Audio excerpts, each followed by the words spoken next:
Thank you so much, guys, for being a part of this podcast, Psyche. I'm really excited to have this conversation to discuss Byung-Chul Han's wonderful book, Saving Beauty. And Elizabeth, I know I've had you on before, so welcome again.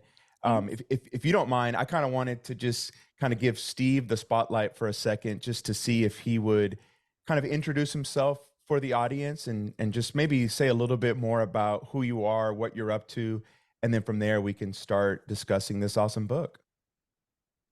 Yeah, so my name's Steve Knepper, and I teach mostly literature classes at Virginia Military Institute in Lexington, Virginia.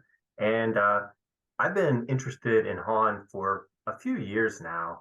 And I think that I got interested in him for the best reason, which is I've always struggled a lot with kind of managing technology and sort of cell phone addiction and being present. So whenever I read his books, it really resonated with me, and it felt like it was speaking to something that not only I struggled with individually, but I sort of sensed was kind of a social malaise that was Mm, often treated as just an individual problem. So I really liked both of those aspects of his work. And I happened onto your podcast a few weeks ago, and I listened, I think, to your conversation with Elizabeth first. And I just thought that's really an insightful conversation. I found myself nodding along and wondering about the same things you were wondering about. So I really appreciate this chance to talk with you both. yeah, no, absolutely. And I think when you reached out, you said that maybe you and some of your colleagues were working on like a critical introduction to Han's work. Yeah, so Are you able to say the much main about that? yeah, the manuscript needs to go in for sort of the initial review at the end of this month. So we've been sort of, working on the final touches of this short critical introduction to Han for Polity, which Polity is one of the presses that has translated a lot of Han's works. So Polity, Stanford, and MIT have been kind of the big three, though I think that he had one with Verso as well. Yeah, he did. I think the Yeah, psychopolitics. that's right. And That's so great. yeah, go ahead, Elizabeth. Oh, sorry. So, how many authors are contributing to the critical introduction? And how did you decide what you would each talk about? Do you have did you kind of divide his books or divide his themes? What are you focusing on as opposed to others? Yeah, so there are three of us writing. So I've done a lot of co-writing before, but this is my first time writing with two other co-authors. So it's been good. It's been a challenge because you got to try to sort of blend three styles and reach consensus, at least consensus around what you disagree about across three authors. But it's been a lot of fun too. So one of us is more of a media studies technology scholar, and one of us is more of a philosophy, political philosopher. And I do a lot with aesthetics and kind of contemplation. So I Mm, tackled kind of, you might say,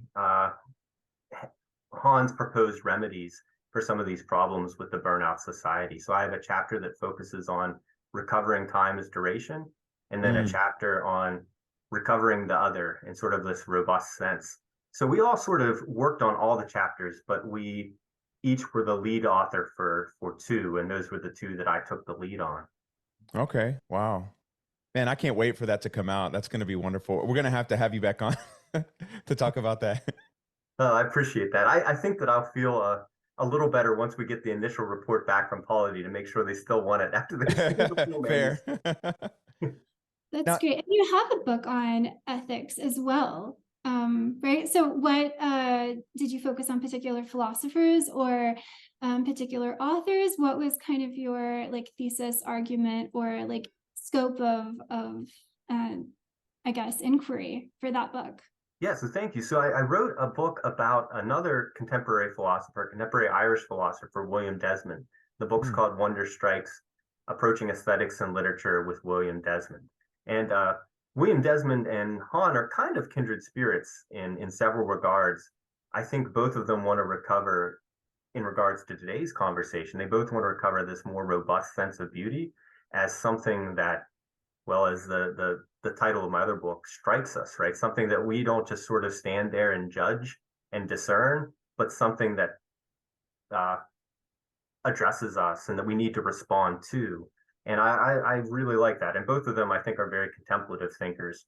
So I talk a lot about Han in that other book as kind of a running conversation partner, but it was it's really been tremendous to turn my attention to Han more fully and to stumble around in some of the works that aren't translated yet and sort of read everything that he's written, basically.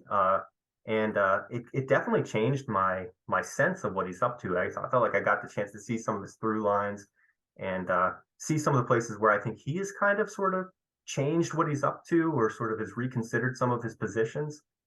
So it's been very rewarding. And I'm always interested. I don't know whether this is a good thing or a bad thing, but I'm always interested in thinkers, I think, that can help us sort of live our individual lives and our lives in community in kind of a better way. Thinkers that have kind of like this cash out philosophy as a way of life kind of approach. And I like that about Han. Yeah, no, I really like that component as well. So I wonder, just briefly, maybe before we get into Saving Beauty, if you could talk about some of the ways you feel like, I don't know if it's right to say his thought has developed or maybe changed. What are some of those things that you've noticed in reading, kind of all of his works? Yeah, so I think that in The Scent of Time around 2009 and then The Burnout Society, which is his most famous book, I think Sure. that he definitely was socially engaged and doing sort of a very intensive study of the contemporary moment before that. But I think that it takes uh, more of that turn with the Burnout Society in particular. I think you see him building these really rich accounts of his notions of freedom and power in his earlier works. And then even though he doesn't necessarily unroll all of that again in the Burnout Society, it's kind of in the background of this really incisive manifesto like critique of contemporary society. So I think that's kind of a big Hmm. turn.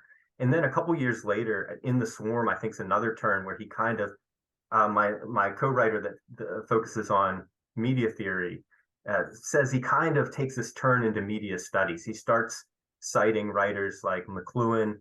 He starts becoming much more interested in how technology contributes to the acceleration that we often experience in the present day, this sense of time just sort of flying by. In The Scent of Time, he actually kind of downplays that and focuses more on the loss of narrative, the loss of meaning. And I don't think he ever moves away from that, but I think he adds this stronger sense of the role that technology is playing in that book. And Gotcha. also, I think that in the Burnout Society, he probably presents his starkest opposition between the the disciplinary society that he says is sort of fading away and the achievement society and sort of negative violence and positive violence. So negative violence, Hmm. this idea that we're internalizing uh, external prohibitions, external threats, sort of this Foucauldian notion that we've sort of internalized all of these uh, laws and norms, and that's sort of how we are disciplined as people. And then in the achievement society, we move from that society that's based on the should of discipline to the can of positivity. You can Hmm. do this, you can do that. So he says that it's no longer that we're sort of being threatened or pushed into that as much as we're being encouraged to sort of do all these things. And that's sort of what at first feels like freedom, right? It feels Hmm. like we're just being encouraged to act freely. And there's something to that, but it's freedom exercised so compulsively that you burn out on it. And it also definitely plays into consumption and production, right? It's sort of he sort of says this is how neoliberalism maximizes production and consumption. It moves away from the disciplinary model and gets you to just sort of embrace doing this as freedom. So he says that you're not really internalizing anything there, even though it's becoming a compulsion. It's a compulsion that's coming out of you're just sort of willingly embracing the things you can do. So his ideas certainly, and readers new to his work might be very skeptical of that. He's not wanting to turn back to a kind of negative disciplinary society where we have, threatening bosses and things like that. But he is worried about how if you don't have any way to sort of resist the compulsive uh, urge to achieve, whether that's being a workaholic or in fitness or even through games online or sort of things like that. He says you're going to burn out and you're going to not have this contemplative space that everyone needs. But I think that he presents that division between the disciplinary society and the achievement society in very stark ways in the burnout society. And even his most sympathetic readers almost always, and quite rightly, say something like, whoa, whoa, wait, right? There's still plenty of mass incarceration and, you know, enslaved people around the world. Sure. And certainly, you know, even in developed societies, you have kind of all kinds of digital Taylorism where people are sort of being, you know, forced to hit quotas in their jobs. There's all these ways. There's racism. There's all these ways that the disciplinary society hasn't gone away.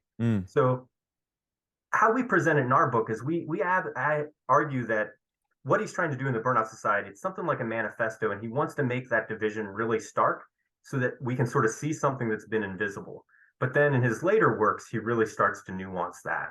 And when you get to a notion like psychopolitics, certainly there he's showing how the design of technology, algorithms, things like that are shaping us in this more active way. It's not just something that we're embracing, it's something that's kind of being done to us. So I think we start to see him nuance and sort of show all the ways that the disciplinary society and the achievement society, positive and negative violence, have also kind of interlaced and mutually reinforced each other, which is sort of how I see the world, right? I think that he certainly is on to some key dynamics that often other thinkers don't see, but I definitely don't think we've left behind a disciplinary society at all.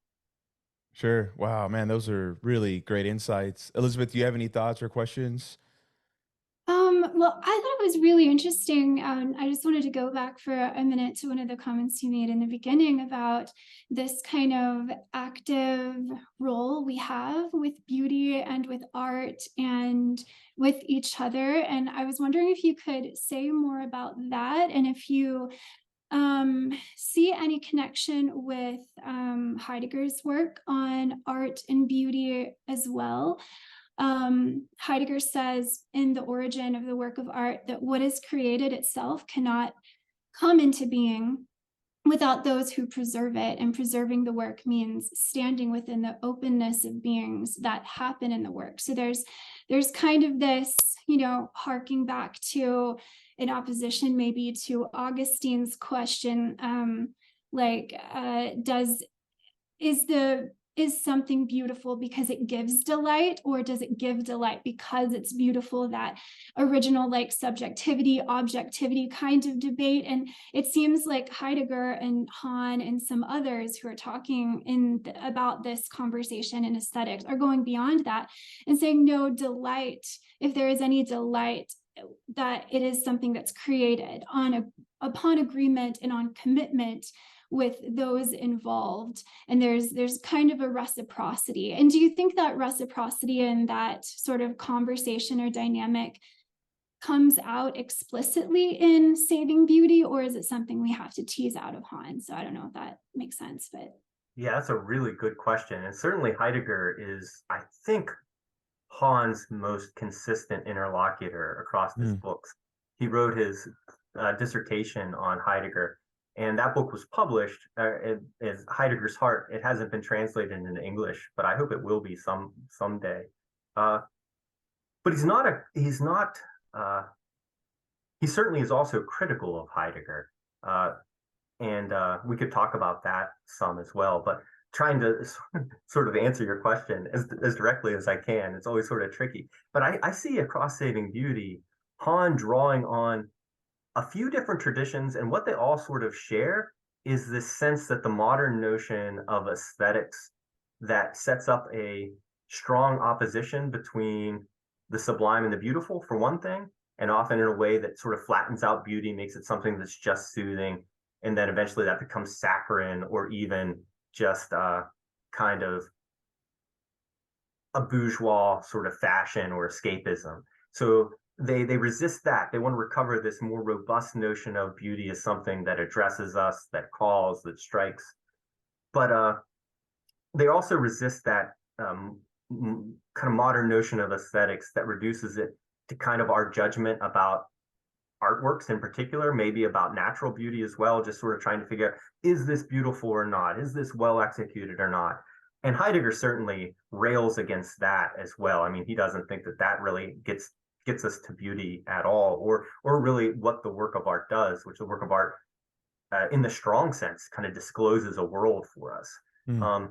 And I think that Han engages Heidegger most directly in saving beauty in the chapter. It's kind of towards the end. I want to get the title right if I can. It's about truth. Beauty is truth. So there, I think he's interested in Heidegger's notion of truth as disclosure instead of correspondence, right? Instead of trying to say, okay, this is true because it matches up with this and it fits with this concept, you have this more sort of basic notion of truth as just this disclosure of something, this event that is revealed to us. And that fits with that stronger sense of beauty as something that addresses us, right? The sense that you have this encounter with the beauty, and it's not something that necessarily you are making a judgment about. It's more something that you undergo, kind of an experience, and it discloses something to you, and that's the sort of the truth that beauty can give to us. So I mean, sometimes I think some concrete examples are helpful. You know, if you go into a museum, you can imagine going into the museum very much in that critical spirit where you're looking at the work of art and trying to judge, well, is that executed well, right? Or what's the use of allusion in this painting? And you might learn some things from that, but that's a very different experience if you go into the museum and a work on the wall just sort of addresses you, just sort of calls you across to stand in front of it and wonder in front of it, and just sort of allow it to sort of speak to you, being receptive to it.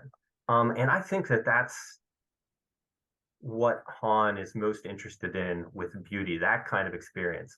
Now, that kind of experience, too, very much comes out of this kind of Platonic tradition that you see in the Symposium, for instance, where beauty strikes you and kind of wounds you and draws you out of yourself. So I think that there are a lot of these thinkers that want to recover a richer notion of beauty that come out of that Platonic tradition. So Simone Weil or Iris Murdoch, William Desmond that I wrote my other book on, or Elaine Scarry, who wrote that wonderful book. I think it's called On Beauty and Being Just. So these thinkers are all kind of broadly Platonic in some ways, and you can see Han drawing on that as well. He talks about the Symposium, and we'll probably talk about that at some point, I bet, today. But he also, in different chapters, he's drawing on different thinkers. So he draws something from Plato, he draws something from Heidegger, he draws some things from Adorno, and each sort of has something to contribute to an account of beauty, I think he would say. Okay. So I have a question, and it's not directly connected to saving beauty, but it's something I always wonder about with Han and his thinking, which I think maybe shed some light on the book, possibly. Could you speak at all to kind of his religious background or how he thinks about the divine? I think I read that maybe he studied Catholic theology even, and I just haven't found much on that, but I feel like some of those larger themes come out in most of his writing. So I was wondering if you could speak to that at all. Yeah, that's one of the things I really enjoyed about your conversation with Elisabeth earlier, your conversation with J.F. Martel as well, both on the Disappearance of Rituals, which is one of my favorite books of his, and I suspect both of yours too, based Yeah, on that the was a great one. Yeah, so Han did study Catholic theology, and in a 2021 essay, I think it's 2021, in The Nation, he talks about going to Mass at midnight and sort of says in passing that he's Catholic. And that's the notes are probably strongest in this book that isn't published yet about his gardening book, his gardening meditations called Praise the Earth. Really Wow. fascinating book. I hope that gets translated. Oh man, It's yeah. wild. It's a really neat book. And you can see there's definitely, he grew up Catholic in Seoul. It was an important part of his childhood. You get the sense that he, has stayed in touch with it to some extent, but it doesn't. It's not clear I wouldn't want to go beyond that. Sure. It's clear that it's still something that he sees as important, but I don't know, how he situates himself vis-a-vis that. So going beyond just sort of that is still something that he, will talk about. He's certainly very interested in Zen Buddhism as well. That's a continual interlocutor from his early works to the present day. But Mm. another one of these shifts is Zen Buddhism certainly remains very important for him. But you can also see after the Burnout Society, he's kind of trying to work towards a renewed kind of romantic vision that I think he thinks could be helpful to the present day. So some concepts that he was, I think, was pointing out the dangers in them more in his early works, like Eros and sort of a passionate relationship to uh, the world in general. I think he's kind of was more wary of that and sort of was worried about the narcissism that could play into that, or sort of the self-assertion that could play into that. You can see him in these recent works. Again, I think he still registers all those concerns, but you can see him trying to sort of build up a new account of resources that come from the Western tradition, in particular, I think from Romanticism, and trying to say, okay, there's something that can be offered here for uh,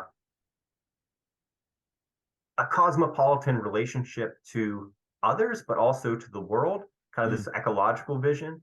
He really likes this term friendliness. This is another term that comes up across his works from the very beginning, and he's looking for this kind of deep friendliness that's open to other people, but really to the world in general. He has these great lines in the gardening book, and then I think that it shows up in his book Absence, which was recently translated too. He says that Heidegger doesn't talk about insects very much. There's maybe just one reference to insects, right? That Heidegger's openness to the world is in the end pretty limited in some ways, right? Certainly, his ethical relationship to the human other is very thin. I mean, I think Han agrees with Levinas's critique, but I think that what he likes in Heidegger is you get this sense of openness to the world. There's this ecological richness or potential he sees within Heidegger, but he doesn't think Heidegger goes far enough with it.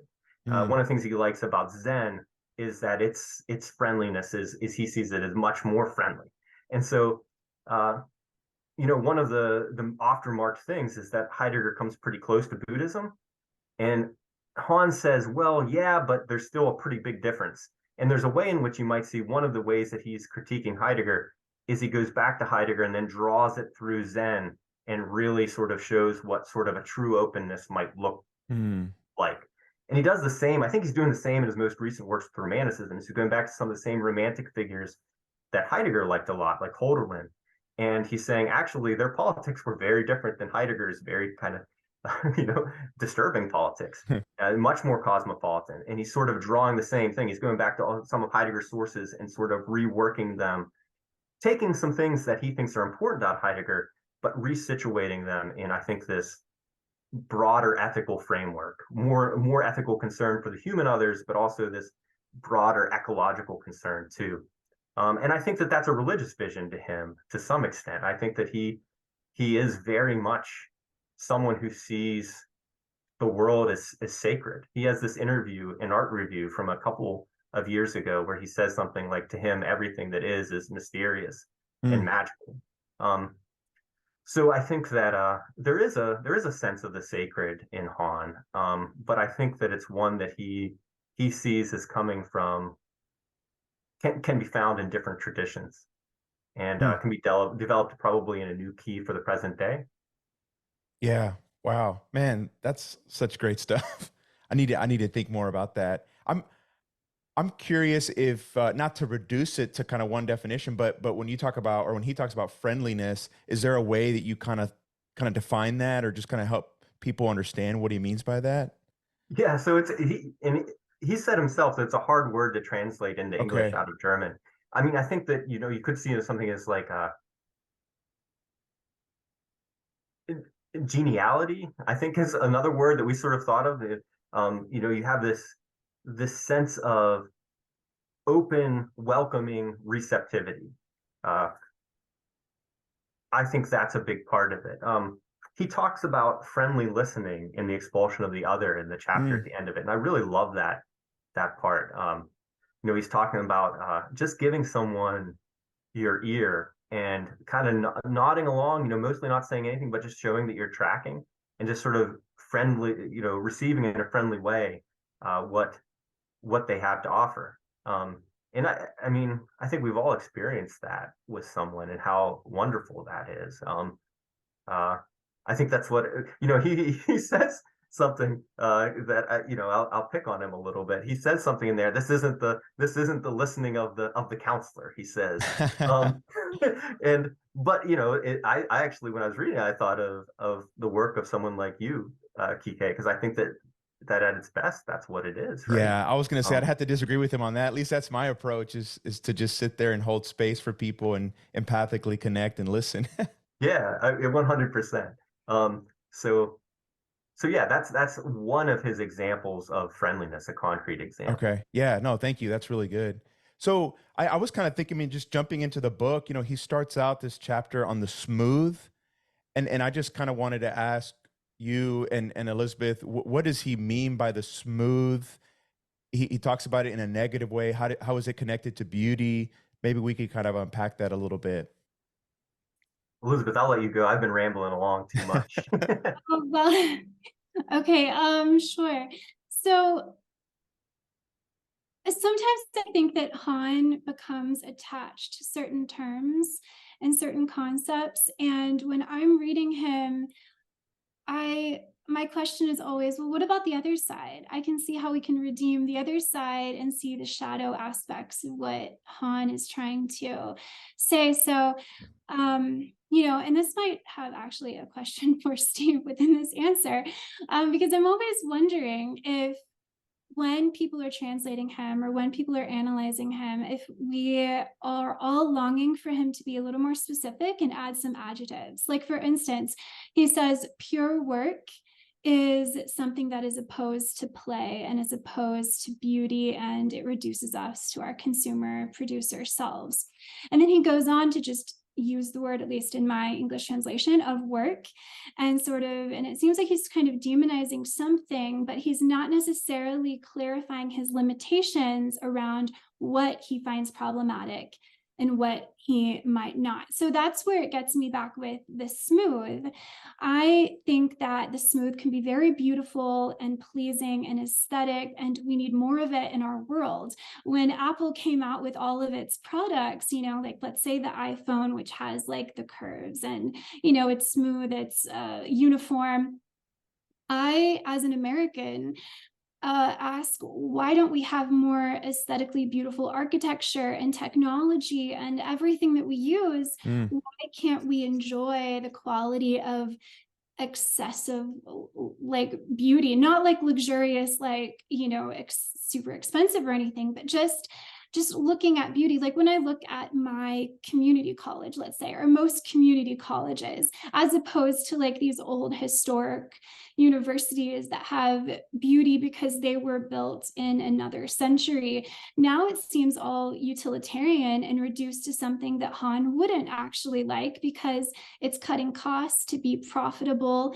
And so there's no introduction of smoothness. I can't open my window in my office. Some offices don't even have windows. So mm, when I go, travel through Europe, I see this excess of beauty, and some of it could be explained as smooth. Or I like the aesthetic in certain shows like Spike Jonze's Her with, Scarlett Johansson and Joaquin Phoenix. There was this monochromatic kind of aesthetic that I thought was really nice. And so I don't know, I'm not saying that I just want to immediately jump on Han and disagree with him, but I would love him to clarify so I can agree with him. So I don't know, Steve, if you want to say something about adjectives, but that's great. Yeah, that's a fantastic, just a fantastic point. Uh,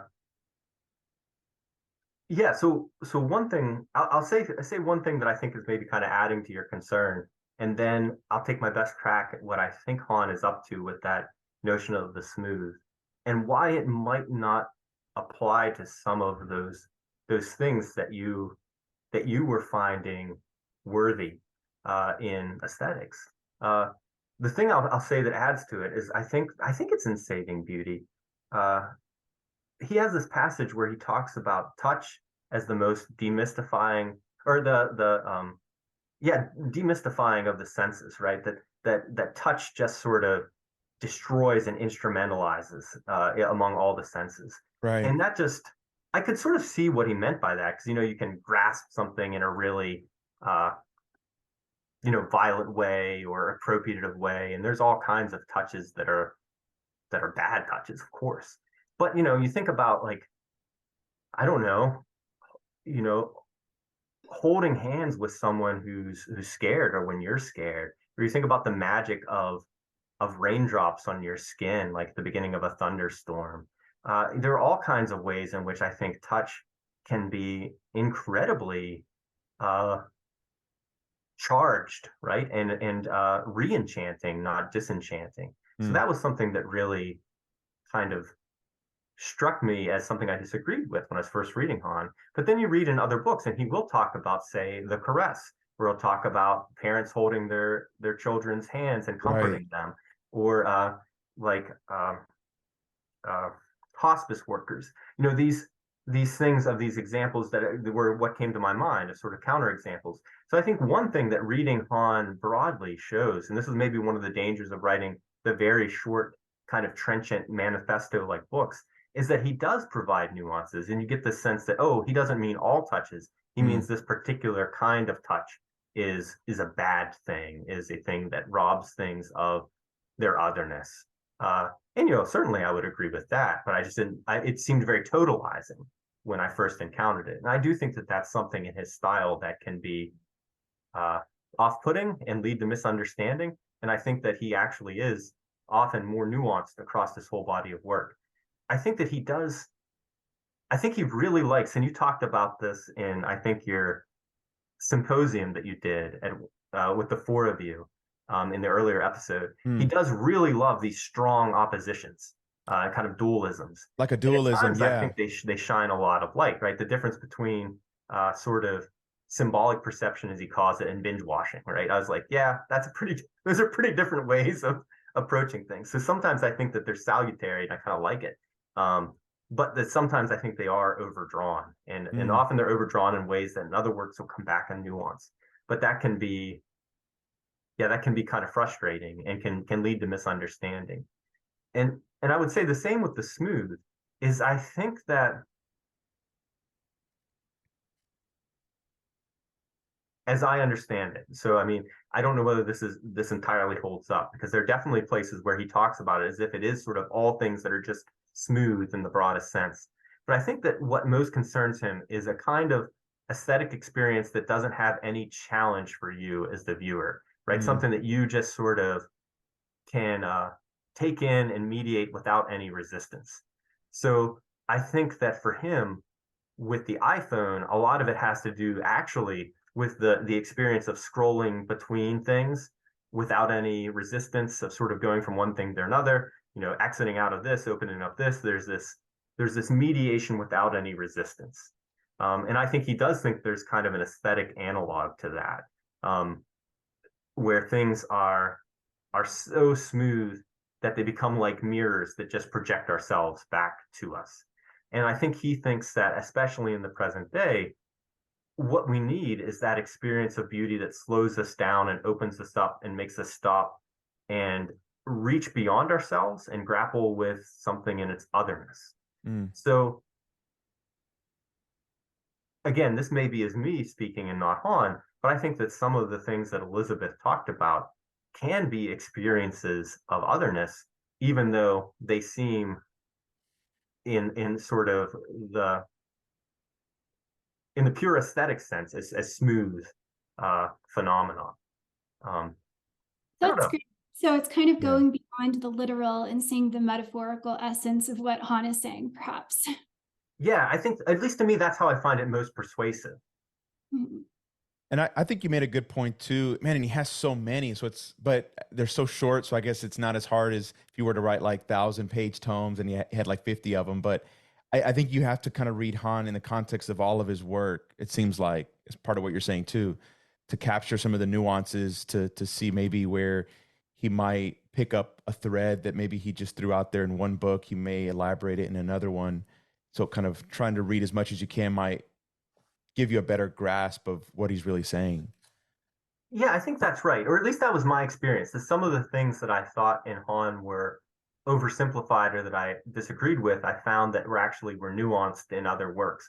And I Gotcha. guess you could read that unsympathetically as just contradictions between his work, but Hmm. I kind of choose to read it more sympathetically as no, he's actually sort of exploring different phenomena across these works.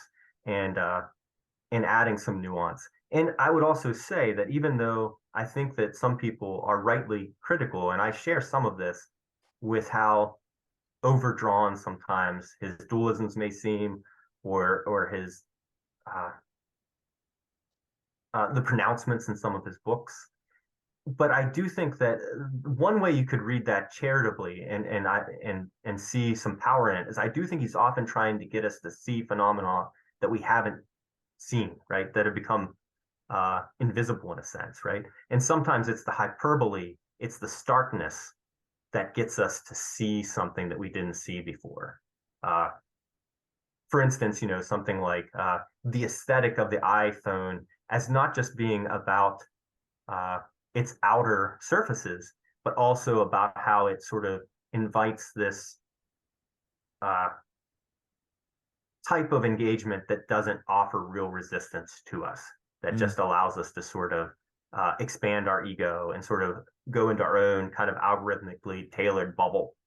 Um, sure. Yeah, absolutely. So I kind of had this question to maybe guide us, even thinking about the title of the book, Saving Beauty, you've already addressed kind of smoothness. I wonder what are other ways in which he thinks beauty needs to be saved, or what does it need to be saved from, maybe is a way to look at it. yeah, so I think got that sense that beauty can save us from ourselves, right? Beauty can slow us down. Beauty can open us to the relationship to the other. Beauty is, as we might talk about, can launch us onto more sort of significant action, right? Mm, So Han definitely is a thinker of contemplation. Sometimes he seems to be sort of arguing to just sort of stop acting altogether, right? right. I think Elizabeth's point about work on that in that regard, right? Uh, but I think that you across his works, you also get places like, so he talks about at the end of the symposium, you have that famous speech on eros and beauty, and one of the famous lines there that Socrates is telling this myth that was first told to him by the priestess Diotima, and she says that when you have this experience of beauty, it strikes you, it sort of stops you in your tracks, and it and Han's definitely interested in that. But there's also that famous line that then you uh, give birth in beauty or beget on the beautiful. So you have the sense that the experience of beauty slows you down, but it also gives you this inspiration Mm, to create, right?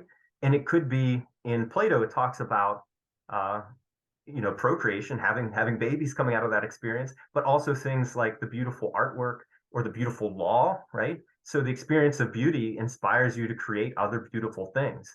And Han certainly endorses that, right? So there's this sense that that's one of the ways that beauty can save you too, because it can save you from what he sees as actually often kind of a very kind of short term and kind of hamster wheel like achievement in the achievement society.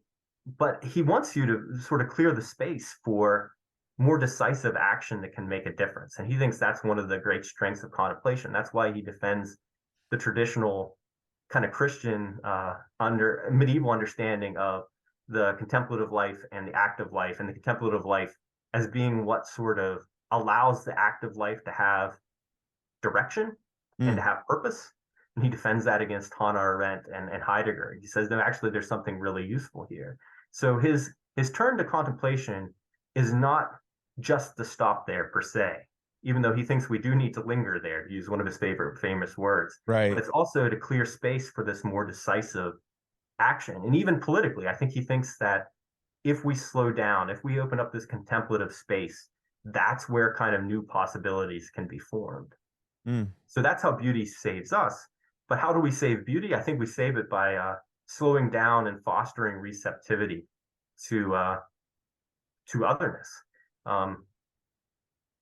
Putting down the devices, I think, is a very hard but practical way that can be done. One tension, I think, in the book, but one that I think I learned a lot from, is, as I said, my first book was called Wonder Strikes.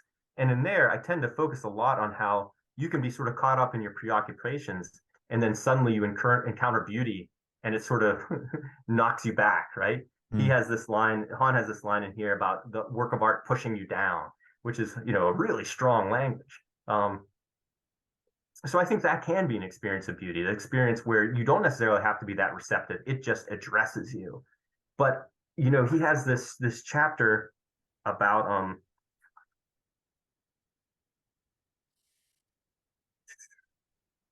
I remember, I call it slow beauty, where he's talking about kind of a beauty that only unfolds to sort of a patient gaze. So I think within this book, there's kind of a tension between that beauty that instantaneously sort of bowls you over or sort of breaks through your self-enclosure, and sort of fostering this contemplative relationship that allows kind of inconspicuous beauty to unfold. And those are both important. I think that sort of slow beauty is more in line with Han's broader project, right? Fostering this lingering. And I think there's a lot of ethical affordances in that too, right? Things that at first might not be apparent, like about a landscape or about nature. If you sort of are patient, then they begin to address you, even though they might not at first. Sure. So yeah, I think that's how we can try to help save beauty, is by slowing down, practicing sort of our receptivity, our attention. But I think he's mostly focused on how beauty can save us in some ways.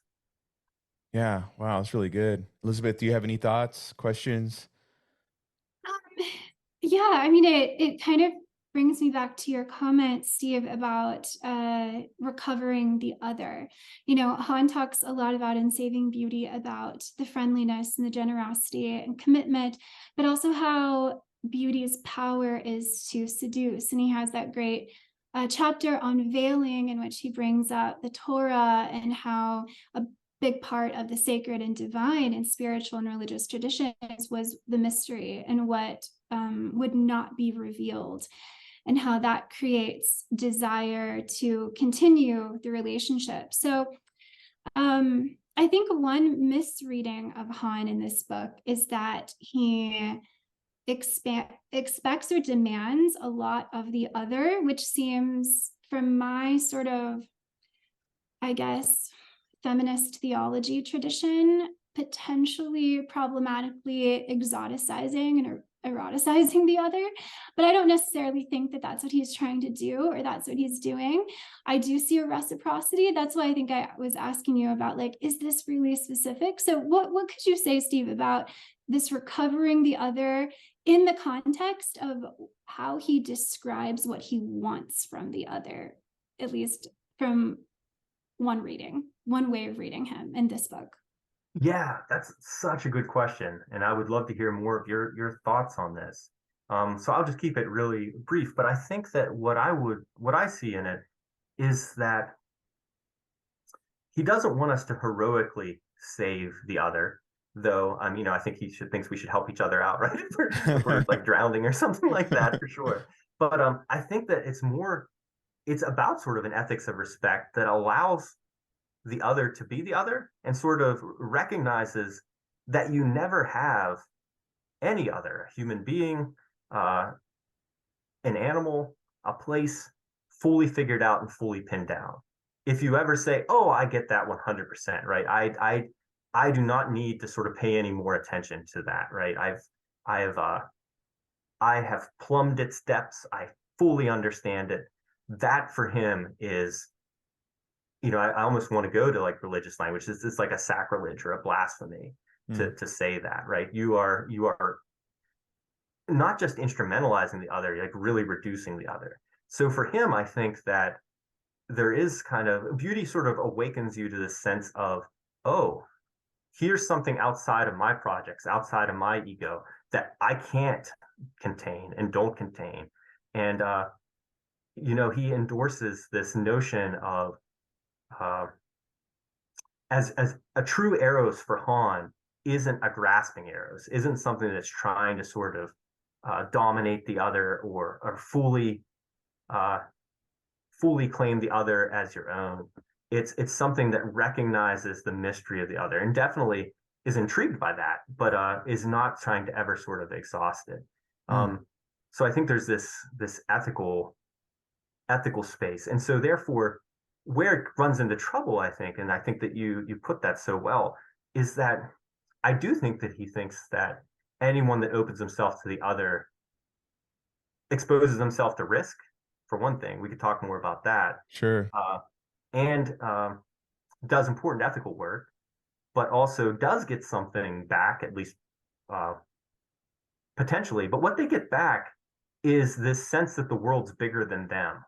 And that can be kind of horrifying, especially if you're sort of used to sort of being the center of the world, right? But Han would say that that's not a good ethical stance, right? So there is this gift and release that comes from realizing you're just one other among many, many others, right?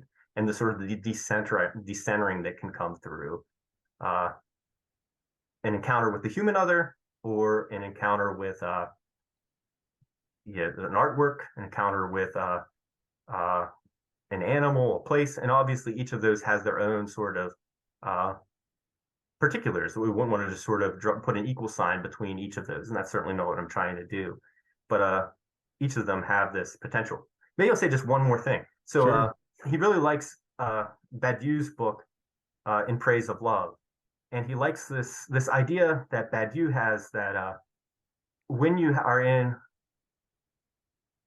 a friendship or a romantic relationship with someone else, you stop seeing the world just through your eyes, and you get this sense that here's this other that sees things somewhat like I do, but also differently. And so you have this sense of always being with someone that's seeing the world alongside you and not always the same way. And there's something that's very salutary about that, I think, ethically, but also it's just more interesting, right? Than just reducing the world to your perspective. I don't know. Yeah, absolutely. Yeah, I think that's interesting if we like bring in the concept or the phenomenon of relationships.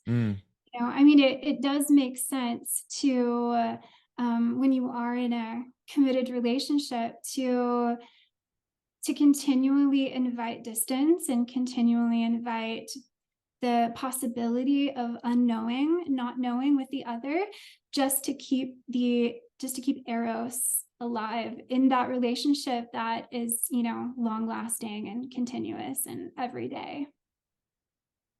Yeah, I think that's one of Absolutely. his big points. I think he thinks that often our relationships with others, certainly romantic relations, but maybe all of them, become sort of defined by like a commodity type relationship where you use something up and dispose it, right? And it becomes very easy if you just have like a fleeting attention.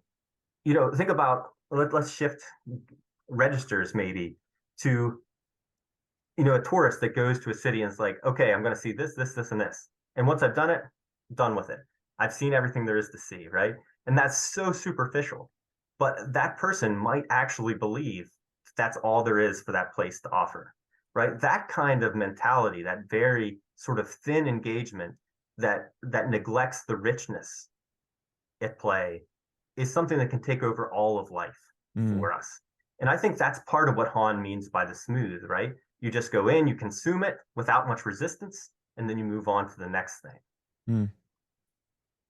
Right. Yeah. Especially if the smooth is something that we feel pressured by as consumers and producers. I think of just a very concrete example of Instagram filters. Instagram filters are so tempting because they smooth the face. Right. And that is, that's something that might be more pleasing to those who see the selfie, let's say, and including our own viewpoint.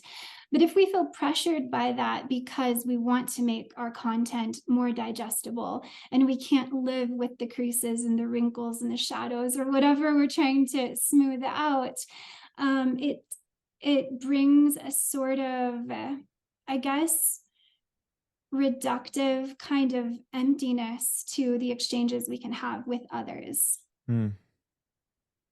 Yeah, no, absolutely.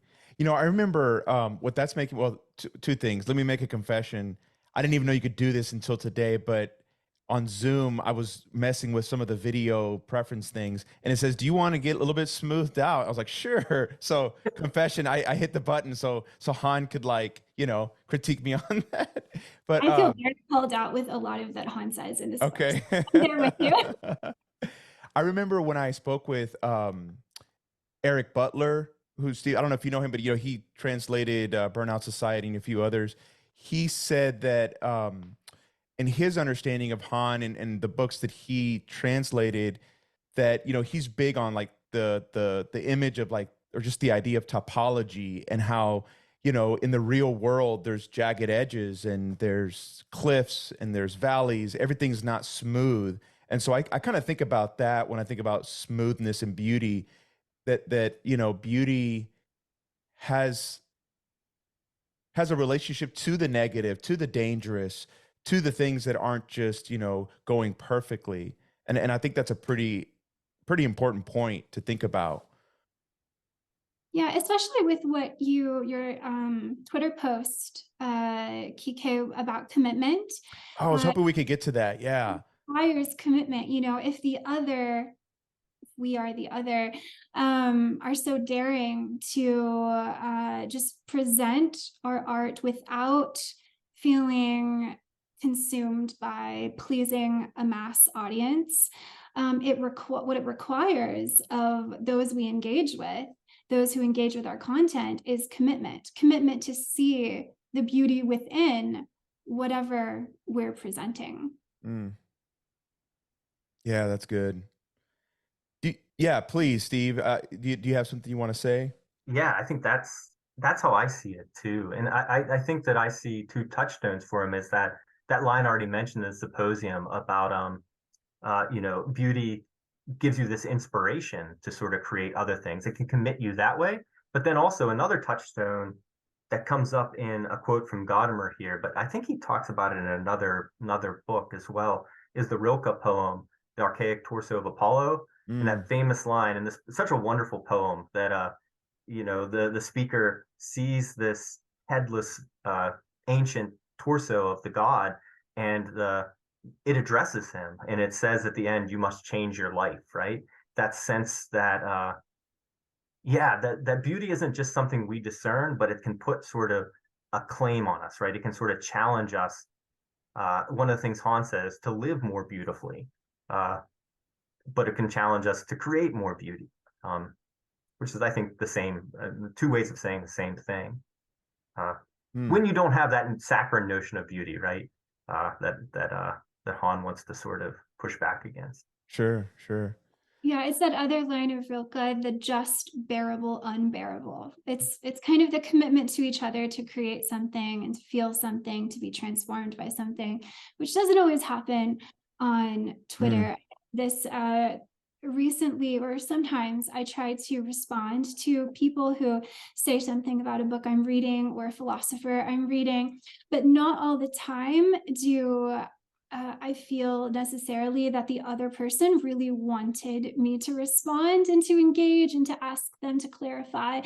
So a lot of times there's so much ego on Twitter. And I think when I thought about that, and after reading Saving Beauty, it's the first time I kind of allowed myself to be open to Han's use of the concept of narcissism, because I Okay. thought that does kind of align with the clinical understanding, like the true understanding of narcissism, that you are leading with your ego and you're not allowing yourself to shift positionalities in order to enjoy the eros of asymmetry in questions and answers. Mm.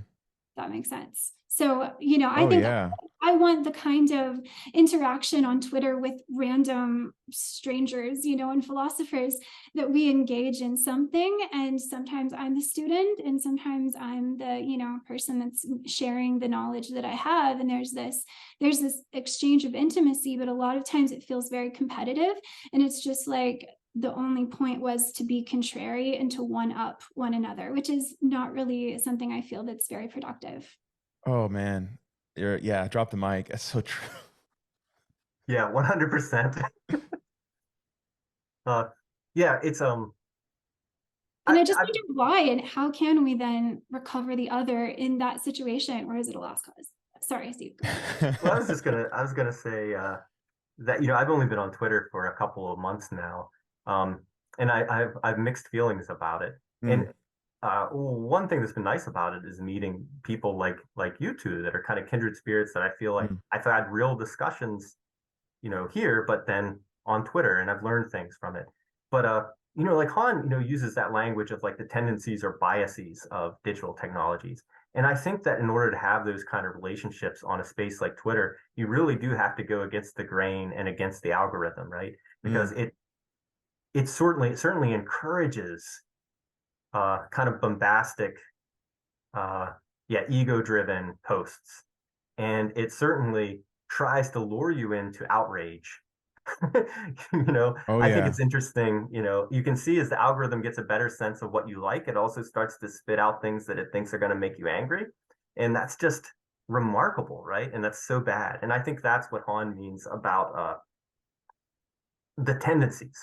I don't think he would deny, and this is something that really struck me about your earlier conversations about social media or online community. I don't think he could deny that you can have healthier forms. Mm. I think he would just say that that's really sort of going against the grain of the technology. It's not what the technology pushes us towards. Whether that's Yeah, right or wrong, I think that's how he understands it. sure. Now, so okay, let me ask this, maybe on a practical note, as maybe we come kind of to an end at some level, are there certain practices that you feel like Han would encourage, or that you two as individuals maybe engage in or have thought about, that maybe would help us cultivate this eye for beauty in the way that he talks about it, as this encounter with otherness, as something that could potentially save us? What are, not to reduce it to just the practical, but what are ways that we could begin to kind of embody some of this stuff to make it a reality in our lives? Yeah, Steve, do you want to? Can go ahead. Yeah. So one thing I'll just say something really quickly is I think that one of the things he would say is that just be more aware of your surroundings and be willing Mm, to linger with them, and especially be willing to linger with things that address you, right? If you yeah, if you overhear a wonderful song coming up from someone's upstairs apartment window, linger and listen, right? mm, And that might be a much more powerful transformative experience. It sounds so narcissistic, but it's not. It's That's Han's exact point. It draws you out of yourself and will transform how you interact with other people for the rest of that evening. mm. So I mean, that's one way I think. I love that. And very, very doable, very tangible. Yeah. Do you have any thoughts, Elizabeth? Just You to seem like a hope, very contemplative person. So, I guess, just to hope that, we all find each other and can inspire others to join in sort of a dialogue of generosity and friendliness, because I think it really is a choice. And I see, yeah. I'm biased being in the university and a college and but what happens in an academic classroom is that there are roles and there's order and there's expectations, and everyone kind of finds their freedom and blossoming from those kind of structures of tension. And it just happens that no one's really competing against, I mean, sometimes it happens, but no one's usually competing against each other. My students are very kind to each other. They are very sensitive to another person's shyness or another person's, lack of confidence. and they just all want to kind of feel good, at the end of the day, at the end of the class. And a lot of times I wish I could bring that spirit of the classroom into the wider public. Mm. Yeah, I'm glad you said that, because one of the things I was curious about, Elizabeth, is how you felt like Han has resonates with your teaching or influences your teaching. Yeah, I think that, I can see when he talks about some of those more, what I would say, conservative kind of attributes, that I think, if we can call our society postmodern, that we would fight against or find a little bit obscene in itself, work in the classroom. And then I wonder kind of why and how it does, like things like order and rules and conventions, kind of dirty words that Yeah. sometimes people don't want to celebrate. Mm. So, okay, here's maybe one last question for you guys. Going back to the kind of the practical, I feel like for Han, both in this book and so many others, he does talk about the importance, maybe the centrality of having space for the negative in our lives. That's we get into so many problems when we try to erase that or push against that. When everything has to be smooth. Have you found any ways to kind of hold space for that side of existence, the negative, maybe the type of suffering? How do you guys think about that? Yeah, Steve? I was going to give you a chance to go first while I spun my wheels. Oh, okay, I definitely can. I'm not sure if this is what you're looking for, but I was just thinking one thing that can be really scary when you're going out and interacting with people is confessing that you don't know something or Yes, asking a question, because that to some might be seen as being in a position of weakness. But absolutely. just kind of celebrate that and show that, you don't have to be pretentious or lead with your ego. Questions are positions of wisdom as well. Mm, I love that. Yeah, that's a really good one. And the one that comes to my mind that I will admit that sometimes I do well with and sometimes I don't, is that it's very easy, I think, when you're encountering acquaintances or friends or coworkers, that sometimes you can tell that they're having a rough day, and you ask them how they're doing, they're like, "Oh, fine," right? And Right. there's always an element of social awareness about whether they really want to talk about something or not. Sure. But whenever you sense that they do, that they sort of need a moment, I think the discipline of trying to set up whatever you're doing aside and try to open yourself to them and be that good listener, I think that that's a really powerful, that's like the anti-achievement subject, right? Yes. Because Yes. you are putting aside whatever you need to be achieving at that moment, especially at work, to give someone something that you won't get a reward for, not from the workplace. You might get a reward right inside or whatever. Yeah. But often then I think that it's too easily dismissed, because often it is kind of an inconvenience. Uh, Not Steve, I couldn't always. agree more. What I'm thinking of, and I wouldn't want to then create this whole dichotomy, but in certain achievement oriented, self-help kind of literature, there's this idea that you should kind of outgrow people in your life that are bringing you down. And I get it, that are toxic. Sometimes we do need to do that, but I like what you said. I mean, I think we still have to have space for people that are going to make us feel kind of negative or won't be something that advances our career. I think that's an important thing to cultivate. Yeah, and with that is the awareness that we're all have our stretches where we're somewhat Yes. toxic, or or Yes. need more from people than we can give, I know and I that's am for sure. okay because we're human, right? Yeah. Uh, but yeah, I think that's a hard one. I wouldn't say I always succeed with it, but I think that's an important one. Um, Yeah. so one other thing I wanted, if I could just throw in there. Absolutely. So I Please. discovered this other thinker late in the game while working on the Han book that I bet you both would really like. Maybe you already know about her work, but it was new to me. So it's a French philosopher and psychotherapist, and her name is Anne Dufourmentel, and she unfortunately passed away saving children's lives in this an ocean and in the ocean in sort of like Wow. a riptide, as I understand, kind of situation when she was in her early 50s. But Mm. even though I don't think she ever engages with Han or Han engages with her, they are so kindred, I would say, even in their writing style. So she has a book called Gentleness, Mm, which is very much like his friendliness. She has a book about in defense of risk, in defense of secrets. So these sort of things that Han himself sort of uh, sees as important things that are kind of misunderstood. And I think TK, I think you'd really like in particular that she sometimes will weave in kind of her experiences as a psychoanalyst mm, alongside her philosophical meditations. But okay. reading her has just been revelatory for me. I really am grateful to have discovered her work. It's really been meaningful. Mm, Um, and she is definitely, if someone, if you like Han, she would be someone to read. okay. Oh, I always love, good Great. recommendations, so I Thank really you. appreciate Me that. too. Very much so. That's great. I hope that you post something on Twitter, like her name, so I can.